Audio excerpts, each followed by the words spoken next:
Thank you very much. Thank you. And welcome to this event.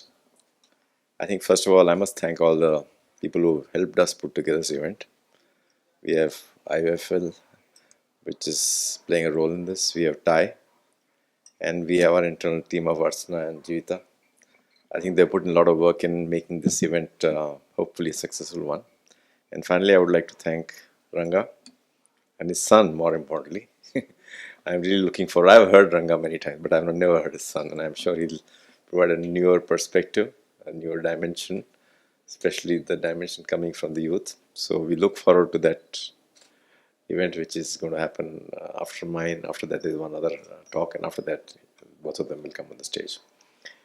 So what I'm going to do is to talk about my own journey and what has worked in my own journey, and share that with you and how over a period of time, what are the key triggers where we grew. But before I start doing that, I just wanted to know how many of you are family, as a part of a family managed organization. Can you just raise hands accordingly? I can. So not so many.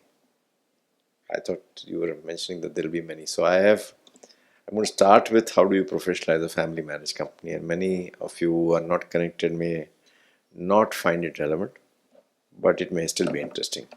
But that will be just maybe 5 or 10 minutes initial start, and then after that I'll go about talking about my own journey. Slide, typically family managed organization is one where the family is deeply involved, and all the decisions are taken by the family. They may or may not be qualified. The fact that they are from the family, almost it gives them a right to be a part of the management. And there are likely to be conflicts in terms of me being a owner, being a manager. So how do you resolve those conflicts? And on the other end, you have a completely professional setup where you have specialists, those who work for you, and for them the salary and the incentives, it becomes, that is the basis on which they work for you. So salary incentives is the major source of income. And everything works on merits, influence doesn't work. And relatively there are lesser conflicts, like in the earlier case between promoters actually managing the business.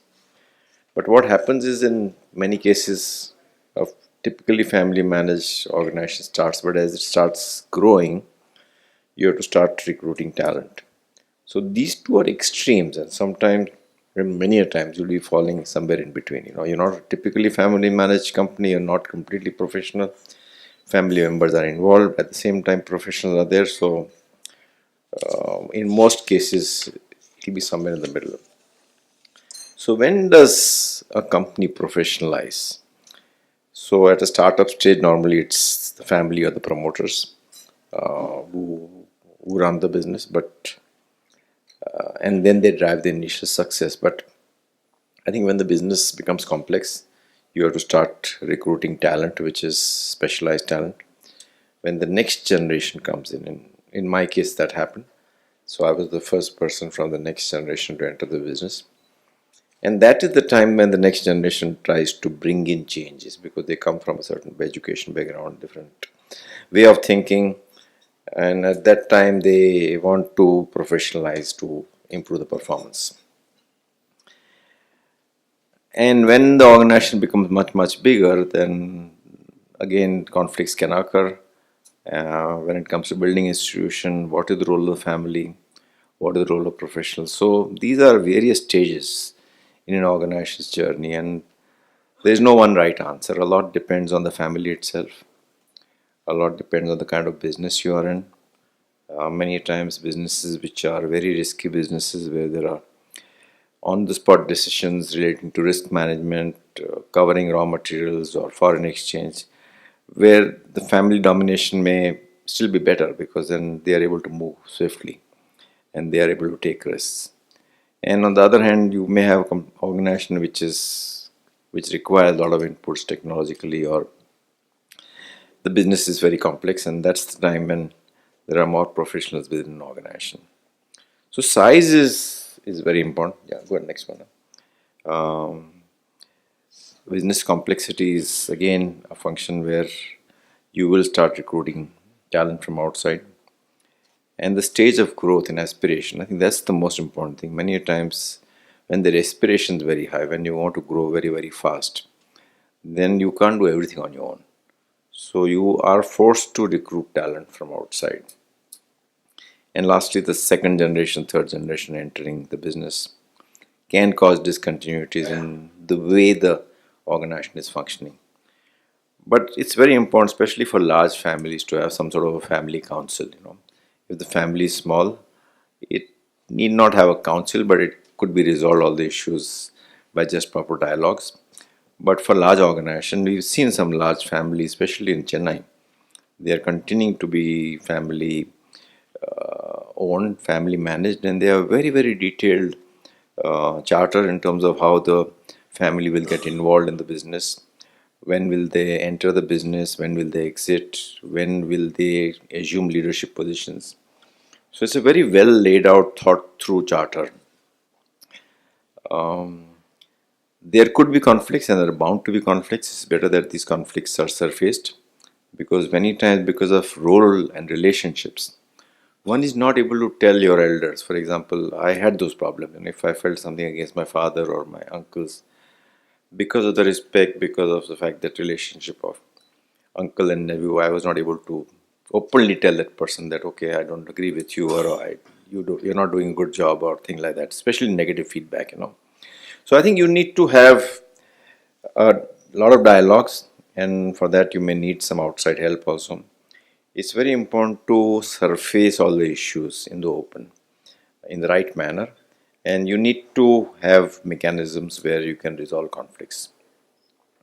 Even things like dividend policy, and how will the money be spent, and that again has impact on the lifestyle, what kind of car should be owning, thing like that, because these are small things many times can actually create a lot of conflicts within the family. So it's better to have a very, shall I say, very clear understanding of what family will do.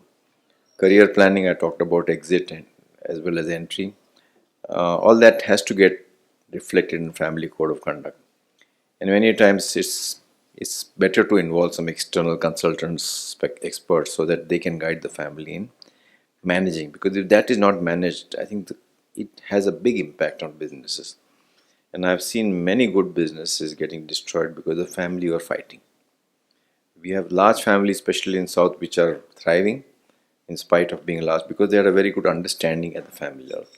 We've seen problems with two brothers and destroying the business. So there is no right answer. I think a lot will depend on the kind of ambition levels and the understanding, the openness, the relations are there within the family. But it's better to be proactive and handle these issues proactively, rather than a conflict to occur which may lead to lack of trust, and ultimately the business gets impacted. And many a times when there is no way out, it may be a good idea to separate also, because if I don't see eye to eye with my family members, and there is complete difference of opinion in terms of how the business should be done, risk taking profile, then it's better to sit down and say, okay, if not working well, then it's okay to separate. And we've seen that these cycles occur. Over a period of time, families have disintegrated. After disintegrating, you've seen that both the branches, or more than one branch, actually the growth has been much higher, because to that extent ownership increases, being managing your own business rather than being a part of the family. So I think at some stage it's okay to separate, and you can't just stay united for the sake of remaining united. So I'll now go into my own story, which happened many years back. Very young, 20 years old. I joined a typically family managed organization, wherein all the decisions were taken by my father and my uncles, three uncles, me, and I was the person from the next generation who came into the business. There were no professionals. All the decisions were taken by the family. And even things like an appointment letter, or the basic systems were not there in the organization, because the family was there, and then there were a lot of family relatives or family confidants who were helping the family run the company. And we had a turnover about 5 crores in Bombay Oil Industries, and within that 5 crores there were 3 different businesses. One of the business was edible oil business, which sold edible oils mainly in bulk. But we had these 2 brands, Saffola and Parachute, but they were sold mostly in big tins, and only in some parts of Delhi, Bombay, some parts of Maharashtra, and nobody was really paying attention to this business. The edible oil business was actually catering to industrial supplies to paint industry, biscuit industry. So it was not branded, and that business was not doing that well. Very erratic performance. It's almost like a commodity business where your profitability depended on the time you covered your raw materials, and did you make a profit if you covered it at the right time, or you made a loss. So when I joined the organization, I felt that if we are able to convert this business from unbranded to branded, I think that will make the business far more profitable, sustainable, and I was just excited about brand creation. So I started touring. I toured parts of Maharashtra, Gujarat, started appointing distributors. And when you are small, and I mean, we didn't have any talent, so I was personally appointing distributors myself, staying with distributors in their homes. So it started off at a very, very basic level, almost working like a sales rep and growing business. And that really, I think that helped because the business grew. And I think that gave me a lot of confidence in terms of, yes, there is an opportunity to grow these brands.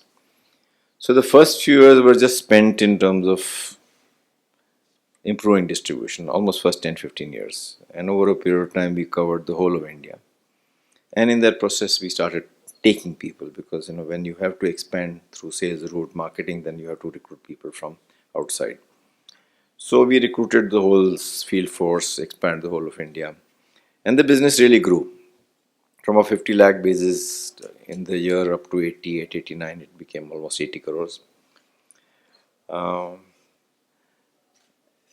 at some stage, this being a part of a family managed, family owned organization started impacting my business because it led to a lot of compromise decisions. Because we had two different profit centers, totally three profit centers. Anything I wanted to do, for example, recruit a high quality talent at a higher salary, the others would say no, you can't because it will impact our salary structure. If I had to do image building, again, there's a lot of resistance. By then, five of my cousins also joined business. So at one stage, we were like 9 family members in the business, and that would really scare professionals, and especially in an FMCG business, professionals create a lot of value. And I was looking at employing professionals from good FMCG companies like Levers or Procter and Gamble, and they would just not come, because of the fact that there are so many family members. Our office, on top of that, was located in the heart of commodity markets in Bombay, Masjid Bandar, which is a very, very crowded locality. It's very difficult to even get into the office premise. And many times I would call people for interview, they would just run away. They would not come to the office. So I would then call those candidates to the Wellington Club, which is a prestigious club in Bombay, and then meet them and prepare them. And then that's how I would get them. So at some stage, I realized that if I cannot grow unless I am able to recruit top quality talent, and we were able to recruit talent, but it was not really top quality. We had a lot of compromises because of the family and different businesses and things like that. So I spent almost 3 years at the family level convincing them that this is something which has a lot of potential and give me a chance to hive off this business in a new company. I don't want increased share in terms of ownership. The ownership will remain the same as it was in, say, Bombay Oil Industries. But I want freedom. And I want Marico to only run a consumer product business. So it took 3 years. And I think looking back, those 3 years were fully well spent, because if I had fought or if I wanted to do something immediately, it would have led to a huge conflict within the family. So many a times, you need to have a lot of patience when dealing with family. And sometimes for key important decisions, you need to drive consensus, because if you are not able to drive consensus, then it will backfire on you. So those 3 years driving consensus actually helped a lot. And then I think that's how Marico began operations, by taking over the consumer product business of Bombay Oil Industries. And if I look back, I think that has been the most important decision for me in my journey, because that gave me a great opportunity to do things on my own. In the earlier scheme of things, I would make profits in consumer products in Bombay Oil Industries, and profits would get used up by some other division. Here I knew that, okay, if I made a profit, I can again invest in increasing this business, in launching new products, creating new facilities, or whatever, wherever investment was needed. So that happened in the year 1990. And I think that gave me a great opportunity to recruit new talent. I said I want a completely new team. And the biggest challenge was the name Marico was not known, the brands were known. And this good brief, we had to create that image. If you had to recruit something like 30, 40 senior people from outside, we had to create an image that please join us. And we didn't have that much money. Being a new company, we didn't have any reserves. We just took over the business and a certain share capital. So we couldn't have splurged on an advertising campaign. So we went to our advertising agency and told them that we have very limited budget. But that with limited budget, you have to create a big impact in the job market. We don't want to create image in any other constituency or any other part of. So we want to impact in the job market. And we have only money for 2 insertions. So the ad agency came up with a campaign which was quite revolutionary at that time. Shocking ads. So these are 3 ads which they came. 200 employees walk out of muscular nab based on a brand Saffola. And Lalita ji was at that time very well, for those who were their model, which was used by, I think, Surf. So this had a lot of shock value, and I think it's somewhere it must have appealed to some professionals that, okay, this is something different, this company. I think that enabled us to recruit very good talent. And that happened within a period of 6 months. The first recruit I did was the head of HR, because I said that if I get a good HR head, then that person would actually be able to use his personal convincing powers and his networks to attract good talent. I think that was, looking back, was a very good decision, because no amount of me saying that we are going to professionalize would have cut ice as much as he's saying from a professional kind of a viewpoint, So we recruited 30, 40 senior people, and it chaos in the organization, because 40 people in 6 months, different backgrounds, some from MNCs, some from Indian organizations, different leadership styles. And at that time I realized that if we really have to function cohesively within the organization, we need to create a culture, a strong culture, which is a common unified way of doing things. So I wrote down some values which had appealed to me in my earlier days, and I shared that with my team at that time. And I must say that it evoked a very, very positive response from my team. We spent almost 6 to 8 full days talking about those values. At the end of those deliberations, we had a value document which was started by me, but ultimately got value added by my team. It got a better structure. I also had a lot of blind spots, so that got covered in the value document. And then we said that, what do we do next? So we again gathered about 30, 40 managers in a hotel like this, and told them that this is something started by me, got value added by my team, and now we want your inputs in this. So we actually divided those group into 30, 40 member group into small teams, and told them to critique those values, and if they had some other suggestions to improve upon, they could have done so. And more importantly, if these were our values, what are we practicing today and what are our gaps?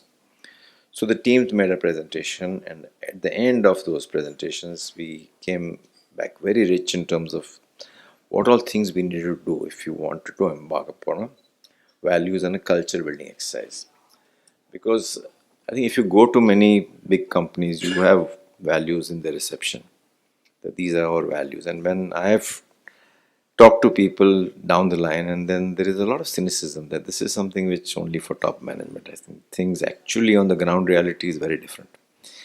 I did not want that to happen. I was very clear that finalizing values is the first step, relatively easier step.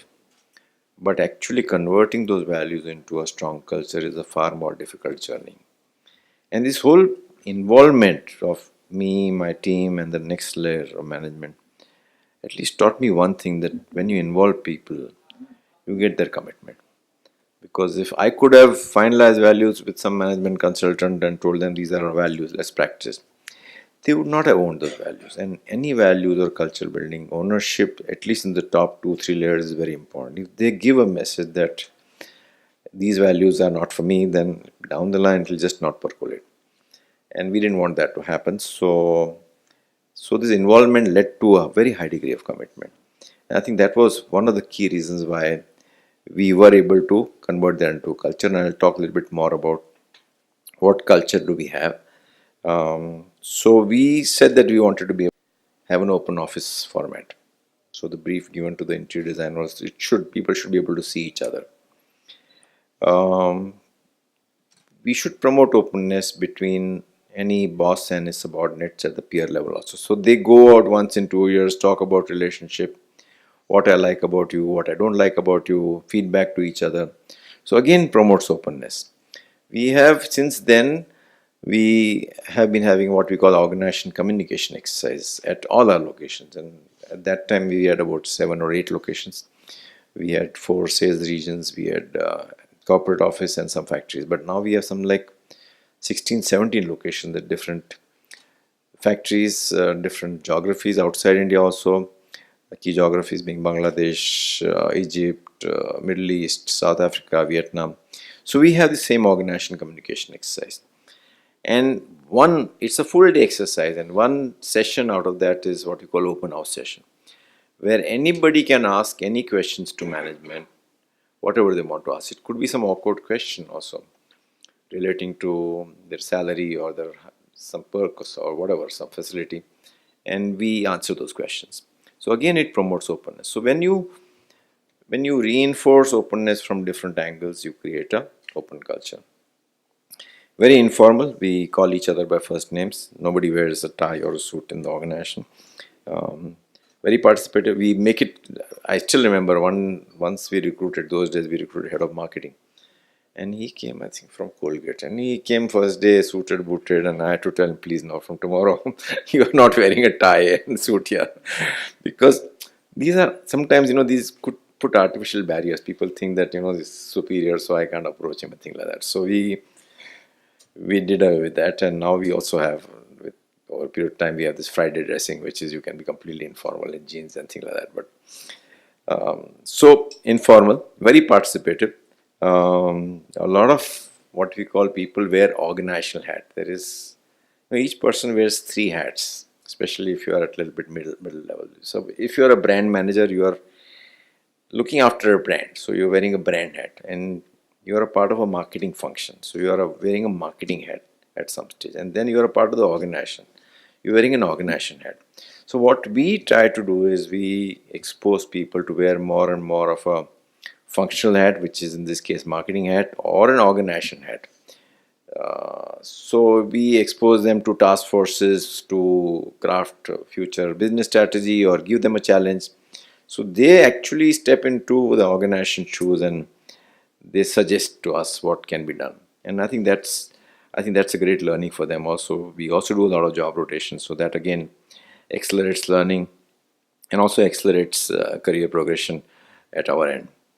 Very empowering organization, because at that time we had to attract talent, and we realized that being an Indian company, this is a differentiator compared to many MNCs like Levers, where a lot of decisions at that time were taken by somebody else sitting somewhere else outside in their headquarters. In our case, everything was here, so we had much higher degree of empowering compared to many MNCs. And again, that empowering value helped us recruit good quality talent. Merit based, because at that time, again, perceived to be a family owned, family managed organization, so it was very clear that everything will work on merits and influence will not work, including if I have somebody who needs a favor or a job, or at the most I will tell the team to evaluate, but but the decision will be theirs on merit. Wanted to avoid being a political organization where people do a lot of backbiting and things like that. So this whole thing about openness, trust, I think that has also helped us in that case. We also do a lot of job rotation, and on average, at a middle or a senior middle level, a person changes his job once in 3 years, and all this will mean also a lot of learning. So I think the culture is helping us in terms of succeed. I think in addition to all this, we also wanted to create a culture which was innovative, because innovation was very, very important. And if I look back at my own history, whenever we've innovated, we have succeeded. There has been a discontinuous growth in our sales. And in a highly competitive environment today, where more and more businesses, people are doing businesses, if you have a Me Too offering, the chances of your success are much, much lesser as compared to the fact that either you innovated or you pioneered something which nobody else is doing. So more, I talked about this organizational communication relation, so we'll go to. So we also did a lot of value workshops, made people understanding, but the key thing was leadership buy-in was very, very crucial. And what happens over a period of time is that people come and they go, people change, you recruit new people. So how do you induct newer people into values is a bigger challenge, because they were not present when we finalized the values. So what we do is we actually expose them to a one-day program on values, history, and what these values are. So it's very important to ensure that the newer people, especially at senior levels, middle senior levels, buy into those values. I'll talk a little bit about innovation now, and I'll give you some one or two brands where I think innovation has played a very, very important role in our journey. Go back into my earlier days of Bombay, where the whole market for coconut oil was in tins, and we got some market share. We got something like, wait, we got about 10-15% market share through distribution expansion. But at some stage, we started stagnating because we were not much different than other players. So we said, then how do we get a leadership in this segment? And we realized that in the oil itself, there was limited we could do. We did all that in terms of better aroma and better clarity. But in addition to that, could we do something innovative? And at that time, the whole market was in tins. So we said that can we actually convert that market from tin to plastics? So that was a big challenge. But there was a huge trade resistance, because apparently prior to us, somebody else had launched coconut oil in plastics. Had not done well. The retailer had very bad experience because the coconut oil, that brand had a square shaped bottle. The rat spit the oil in the night. The whole shop was spoiled. So the retailer were not interested in stocking coconut oil in plastics. But plastics is cheaper than tins. It's relatively better looking compared to a tin. It's convenient to pour. So we felt that we had a good story. I mean, we checked with the consumers. They also said that yes, we would like to have coconut oil in plastics. But we had to overcome the barrier of the retail resistance. So we went back to the drawing board, asked our packaging vendor to design a bottle which was difficult for a rat to get a grip on. Ensured that we packed in an oil where the rat will not be able to smell that there was coconut oil inside the bottle. And we did all that, and then we kept the bottle in a rat cage for a day. And we took pictures, nothing happened. So we were very confident at the end that there will not be any rat biting. So what I'm trying to say is, I think as entrepreneurs, many times we tend to give up. We should not give up. We have to go on continuously trying. Even things like, not getting people to our office and getting to the Willing Club. These are alternative ways of attracting talent, Or in this case, did this study, round bottle, rat cages, with the pictures, we went to the trade. And then we were so confident that we started giving a guarantee that if something happens, we will replace your stock, and we'll also, if there is damage in the shop, we'll bear that cost. So we went front foot, very aggressive. We gave pictures to all our field force, and I think that really broke the retail resistance. It took almost 7-8 years for the whole market to convert from tin to plastics. Today the whole market is in plastics. And because of this, relatively, it's not, I don't think it's so innovative. But I think what we cracked was the resistance. What we did was continuous effort on execution, because I was tracking every month what is the contribution of plastic to the total parachute sales. I think that execution focus also helped, and our market share over a period of 7 8 years jumped up from, say, 15% to almost 45 50%. And today it's a very large category. It's still our very large product. But looking back, innovation played an important role. And in winter, what would happen, especially in northern areas and interior areas, coconut oil freezes, so people would go back to 10. So we went back into a wide mouth bottle, a jar with a spout. Coconut oil also started getting copied, and we had a lot of copycat brands. So we actually went to a mold maker in Europe and got a cap which was a combination of flip top and pilfer proof. Expensive mold. It helped us in terms of eliminating copycats, though it was a matter of time. Other mold makers in India made that mold at a fraction of a cost. But what I'm trying to say is innovation has to be on a perpetual basis. You can't say I've innovated and stop. So you need to create a culture of innovation. And how do you create a culture of innovation is very important. You have to encourage people to take risks. You have to encourage people to experiment. If somebody takes a risk which has not worked out, you can't punish that person. You have to evaluate why that innovation didn't succeed. So you look at those failures as learnings. And then when you do something next, can you incorporate those learnings in your next launch or whatever you're doing? So I think if you create that culture of innovation, of experimentation, prototyping, remove the fear of failure, not punishing failures, then on a perpetual basis, you will start getting innovations. And the role of the top management will then be to demand innovation. So if some brand manager is making a presentation to me, that brand manager will know that I'm going to ask that question. What is the innovation you plan for this brand? We also have innovation awards in our organization communication exercise, internal awards. And what happens is the award winners, on average 5 6 award winners, they are called and they discuss in front of a large forum. And this gets covered to almost like 2,500 people all over our location, including our workmen. And many of the innovations have also been done by our workmen at a filling line level. So again, you're reinforcing innovation and then talking to people the need to innovate. And that's how you create a culture of innovation. But the culture of innovation has to be supported by a very open organization where people talk to each other, because innovation doesn't happen just in R&D labs. Many times I think of something, I talk to you, and you are able to add value, talk to 2 3 other people, and then from the time I had that idea to the time I actually prototype, it has undergone many iterations and got value added. It is quite different from what I thought, but it is much, much better after having discussed with many people. So you need dialogues, you need openness, you need trust when you want innovations to flourish.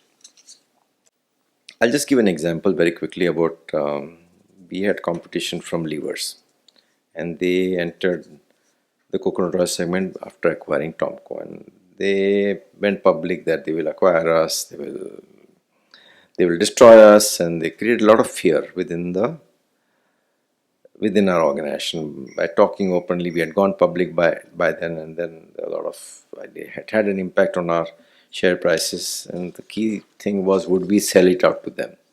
And there were feelers sent to me, please sell out, otherwise you'll be history, including a phone call from the chairman of levers, please sell it out. And I was very clear that I will not sell out, but we decided to take them on, And levers, at that time, we were doing a turnover about 700 crores, and levers must be, I don't know, many times more than us, at least 4 5,000 crores, much larger, better distribution. And so how did we take them on?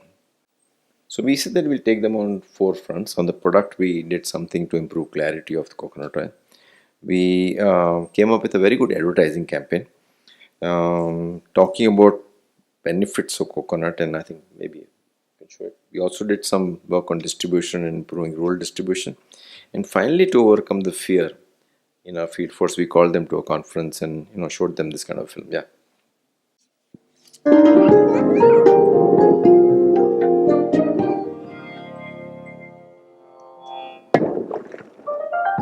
Mummy mummy नारियल क्यों तोड़ा? बेटे, नारियल शुद्ध होता है और शुद्धता से शक्ति मिलती है और घर में खुशियाँ आती है। घर बन गया, अभी गुड़िया को सुला दे। अभी नहीं, स्टूपिड। अरे ये क्या कर रही हो? क्योंकि ये शुद्ध है, शुद्धता से शक्ति मिलती है और घर में खुशियाँ। शुद्धता की शक्ति, parachute. So I think this film really appealed to people because you're looking at coconut auspicious occasions, entering the house and things like that. So I think that there is a very strong emotional appeal. And this other film was shown to like a war room scenario to all our field force to take them on. Parachute parachute हमको तेरी कसम, तेरी राहों में जहाँ तक लुटा जाएंगे। पैराशूट पैराशूट हमको तेरी कसम, तेरी राहों में जहाँ तक लुटा जाएंगे। कूद क्या चीज है तेरे कदमों में, हम सर निहार का कलम कर चढ़ा जाएंगे। Parachute parachute.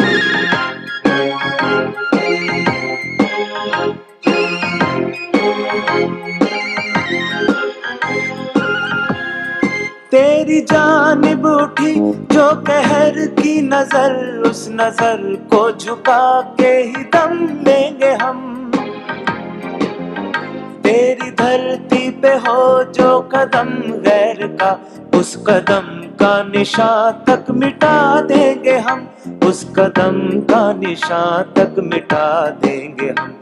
जो भी दीवार आएगी अब सामने, ठोकरों से उसे हम गिरा जाएंगे।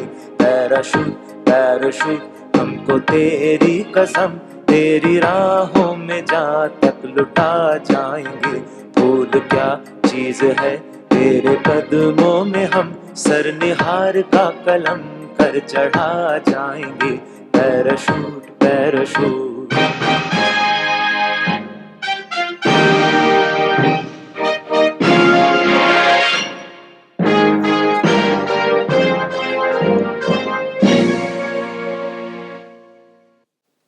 So this worked and we took them on and they launched and relaunched not once but 2, 3, 4 times. At some stage they started losing interest. They got about 10, 12% market share, but not at our cost, at the cost of some other weaker players. And I used to meet the Lever management team and I told them that why don't you're not paying attention to this. The market share went up to 12, again fell to 8%. And ultimately they were convinced that they should sell the brand, and we actually acquired the brand from them. So that was a great emotional, psychological victory for us, and we were able to overcome that because for us it was everything. It was our what you call a resource generating engine. We knew this brand. For them it was one amongst many things. So I think looking back, that was a good decision not to sell it out to them because that brand today we acquired it. We paid a little bit higher because we were desperate to acquire, but it has done very well for us. We have actually, it has been a very good journey in terms of the parachute journey as well as Nihar in our hands. So the innovation on parachute continues. Now we've gone into many other extensions of parachute, which I'm not going to talk about. So actually it's turning from coconut oil brand to more a hair care and a skin care brand. So at some stage we realized that there is an opportunity for us to go outside India, and some of our products like coconut oil was being smuggled to Middle East, and we said that can we, at that time packed coconut oil exports were banned, so we were able to get that ban removed. And I think the key change we made was we put one full-time manager after international business, because earlier it was being handled by head of marketing in India, head of sales, and they would look at some neighboring territories like Nepal or whatever. And here we had a full-time person, and I think that paid off. And now we have a good presence. Almost 23% of our turnover comes from international. Whatever we did in coconut oil in India, we saw an opportunity of doing that in Bangladesh. Big market dominated by local brands, and all the innovations on packaging, we rolled it out together in a far more aggressive manner in Bangladesh. And now we have almost 80% market share in the Bangladesh market. We are the largest Indian company. So I think that international journey also has panned out well. We have made some acquisitions in Vietnam, Egypt. We are present in Middle East, South Africa. I'll talk a bit about very quickly about a new business we started now 12 years back. Every time I would get a new business idea, I would go back to my team, and then it would just get lost because they had their own set of priorities. So I said, I'm getting frustrated. How do I handle this? So I said that let me become a small entrepreneur in a larger company. So I pulled out one group product manager and said, you report to me. And we'll make it very clear that we will work like a small entrepreneur company, and we will not go through organization processes of approval of capital expenditure or people, and we'll move very fast. So when this idea of somebody brought me an idea of why don't you start laser hair removal parlors in India, it appealed to me, but it could be a Me Too kind of product and people could copy. So when I went back to my friend, he took me to New York and London and said that, okay, now you can look at the whole skincare. So we came back and we realized that in India we can employ dermatologists at a fraction of a cost compared to what they would cost in the developed markets. So what we did was, okay, we just got some machines, brought it to our office and told all our office employees, all our friends, please try out whether this excites you for your skin. Got good response. And an entrepreneur, you need to move fast, so you don't do a detailed market research and you just go and, make things happen. So from the time the idea came to the time we went in business, we were in business for within almost 15 months or so. If we did it through the so-called professional way of doing things, it would have taken a long time. It may have happened, may not have happened. But what I'm trying to say is there are opportunities of creating within your structure separate mechanisms like task forces would operate independently, and that they would drive that journey. So I think in short, Marico has changed from Indian company to a more international company. It was low margin earlier, now it's relatively high margin, from low value add to high value add, from oils to FMCG products and FMCG products to what we call beauty and wellness solutions. So to end my presentation, I'll just say that role of top management is very important. You have to be, I am a strong believer in focus, because focus adds to depth and depth leads to excellence. So do a few things but do them well. Very strong belief in people, get good people on board, empower them, be open to new ideas, operate from a trust paradigm, and you build constructive no men rather than yes men. You have to be willing to experiment, fast prototype, and remove the agility paralysis. And as top management, one has to be a role model. You have to walk the talk, identify what is relevant for the business, prioritize, delegate, and most importantly, get the right people on board and place them in roles based on their strengths. So that brings me to the end of my presentation. But for all that, you need a lot of patience, you need a lot of perseverance, and the right word is actually grit, I would say, which is grit is a combination of passion and perseverance and a lot of reinforcement on a perpetual basis. So that's my talk to all of you. And if you have any questions, we have how much time? 10 minutes? 10 minutes, 5 minutes. Thank you.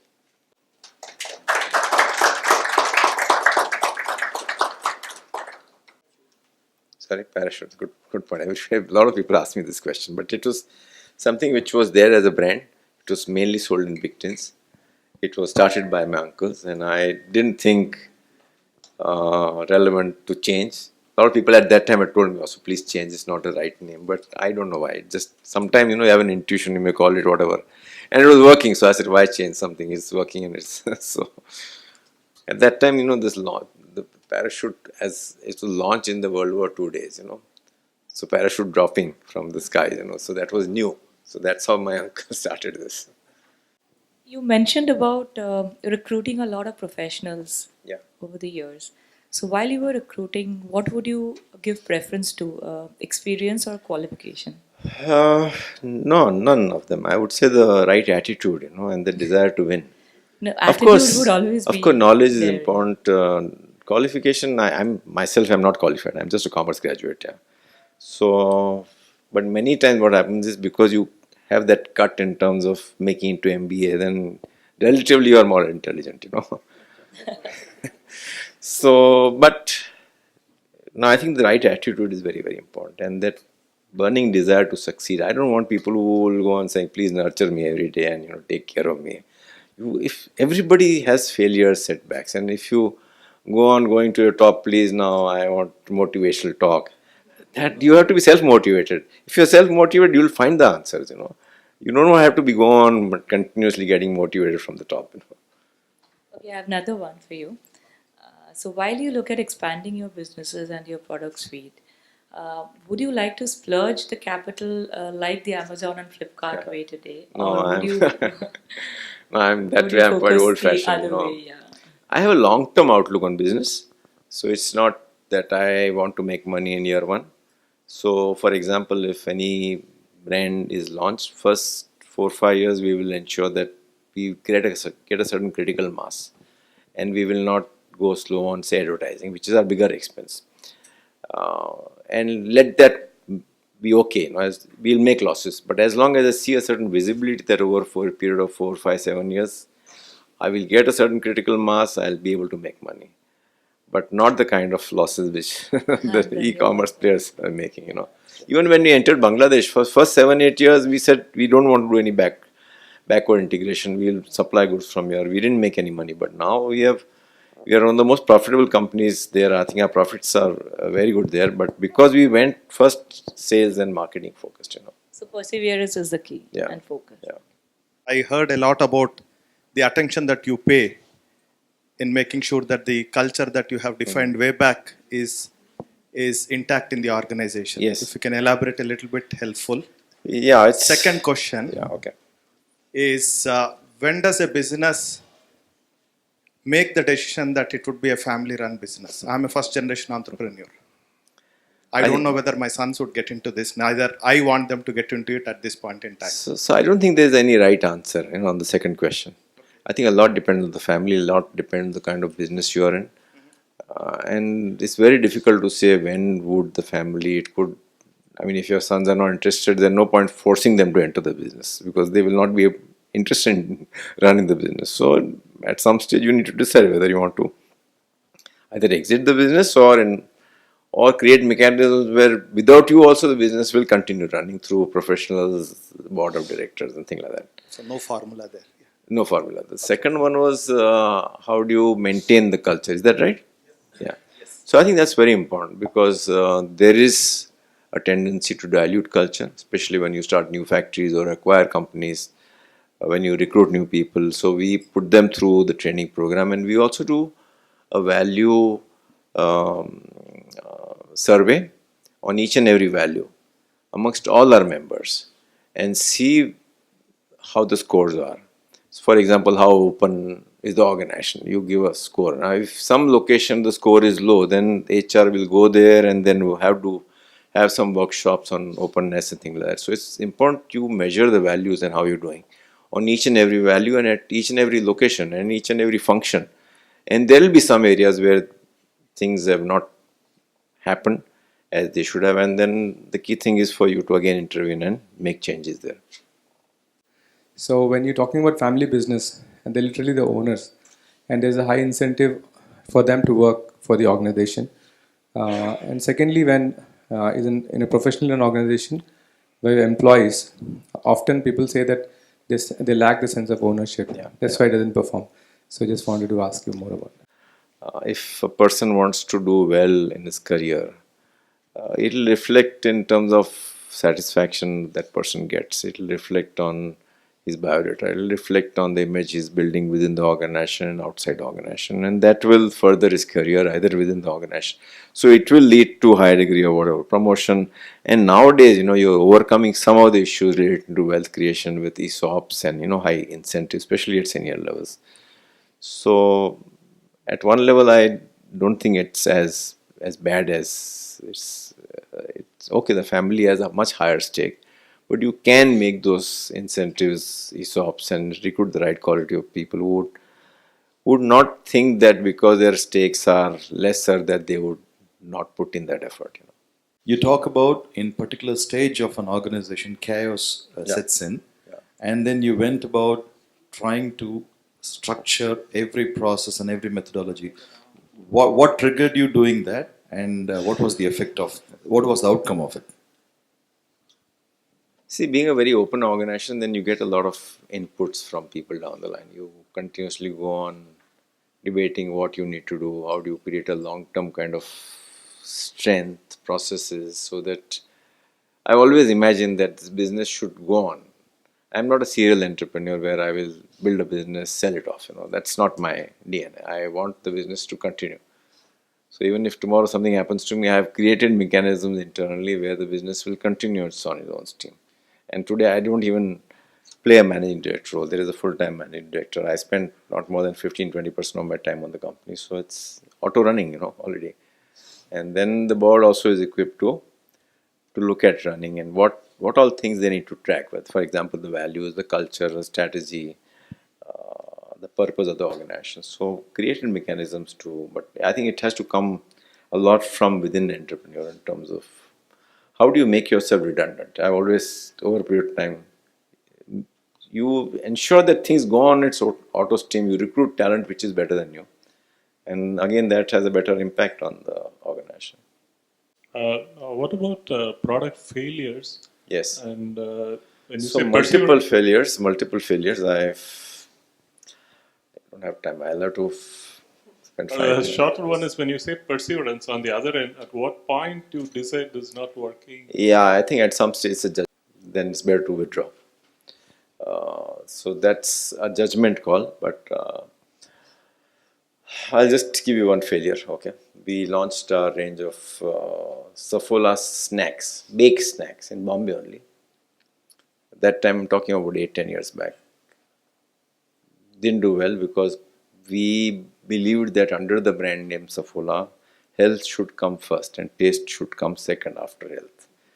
But to a consumer of snacks, taste is the most important thing. If you're having a drink or if you just come back home from office, you want a tasty snack, It didn't do well because it was lacking on taste. So when actually we had an opportunity of launching our Saffola oats, so we launched the Saffola masala oats, we went overboard on taste. We looked at each and every taste profile in each and every state, which is different in India. Tamil Nadu is very different from Maharashtra. You'll have Pongal and you'll have some pav bhaji masala there in Bombay, So we went overboard and did formulations which were relevant for the state, and that in the masala oats, which is a new category we've created, it's almost 100 crore plus category. We have almost 70% market share because we went overboard on taste, and that's the learning we had from our failure in baked snacks.